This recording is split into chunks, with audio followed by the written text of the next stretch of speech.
Pemirsa, pada perayaan Hari Raya Idul Fitri 1447 Hijriah, potensi awan hujan akan terjadi di beberapa wilayah di Sumatera Selatan, khususnya bagian tengah maupun dataran tinggi.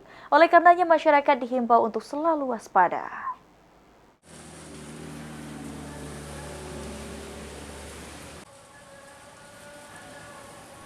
Momen Hari Raya Idul Fitri menjadi sebuah momen yang paling ditunggu oleh umat muslim setelah 1 bulan lamanya berpuasa. Namun di momen perayaan Idul Fitri khususnya tahun ini, potensi hujan harus diwaspadai. Kepala BMKG Stasiun Meteorologi SMP 2 Palembang menyampaikan jika beberapa daerah di Sumsel khususnya bagian tengah dan dataran tinggi menjadi daerah berpotensi akan turun hujan pada sore hingga malam hari. Secara umum disampaikan oleh Siswanto, cuaca di Sumsel masih berpotensi panas yang cukup terik saat Hari Raya Idul Fitri mendatang.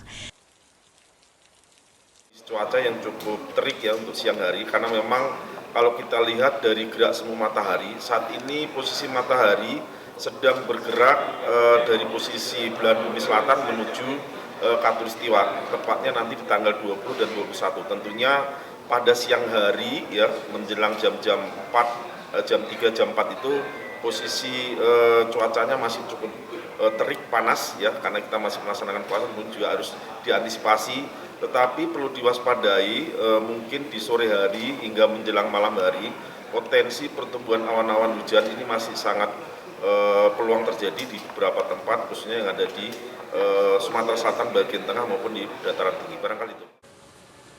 Dengan kondisi tersebut, Siswanto mengingatkan seluruh warga, khususnya umat muslim di Sumsel, yang merayakan Idul Fitri untuk selalu waspada dan memperhatikan kondisi cuaca yang ada. Tim Liputan, PAL TV.